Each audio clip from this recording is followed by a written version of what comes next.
The strangest experience of my life. What I'm about to tell you is the strangest experience I've ever lived through. My name is Mary.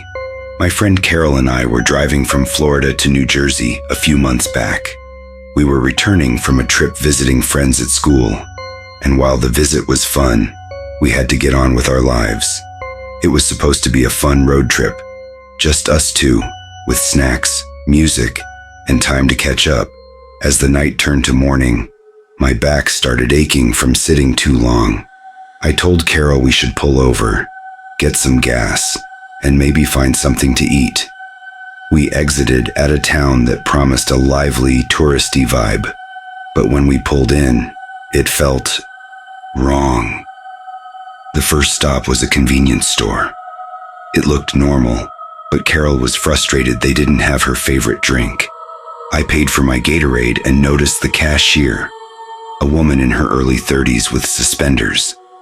Nothing seemed odd. Yet, we walked into another store across the street, and my stomach dropped. The cashier looked exactly like the one at the first store. Same hair, face, and height. I asked if she had a twin, but she said no, giving me a skeptical look. It was bizarre.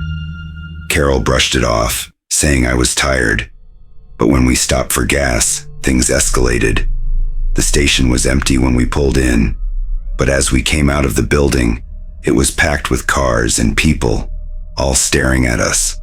The vibe was suffocating. Back on the road, we passed a Toyota Sienna with a cracked windshield. 10 minutes later, the exact same van passed us again. The massive crack in its windshield was impossible to miss. Carol was panicking, and I felt like we were trapped in a loop. I glanced at the GPS, and I saw that an hour had somehow passed since we had left the gas station, which was virtually impossible. I wanted to tell Carol about it, but I didn't know if she could take any more weird stuff.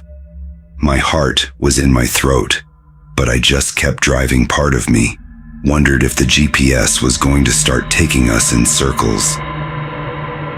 We finally got back on the highway, and the nightmare ended.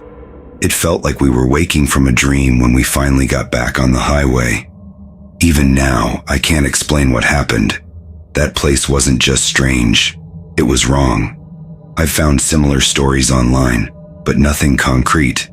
I'll never forget that feeling in my gut, the sense that something wasn't right.